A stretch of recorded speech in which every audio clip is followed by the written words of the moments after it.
little bit about your character for those who haven't seen the film? Sure, my character's name's Drew Thomas. Is this video? Yeah. His name's Drew Thomas, and he's basically the right-hand man for Vera and Patrick, or Ed and Lorraine. So I basically, a lot of the investigations during that time, the hauntings were just creaks and weird things in the house most of the time. So when we would go over, we'd have to figure out whether it was the imagination or something strange or an actual case.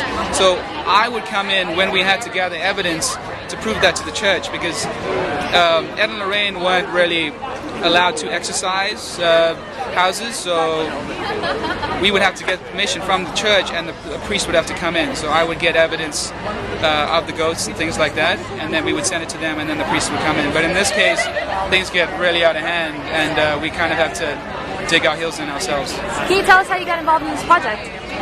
I live in Canada. I'm from South Africa. I just basically taped in an audition, and they asked me to retape a couple times. And just the next thing, I was in North Carolina in Wilmington and on a big studio set. So it's all really surreal.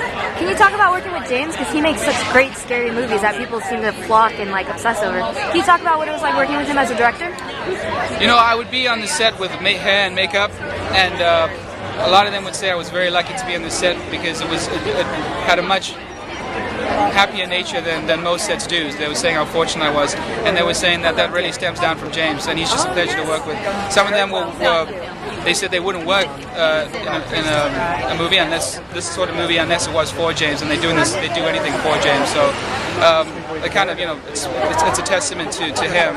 He's basically like a happy boy with toys. He's really excited, really passionate, a lot of laughter, just a cool guy, very humble, and he's got so much natural talent that so he's a lot of fun to work with, and he kept the set a pleasure to be on.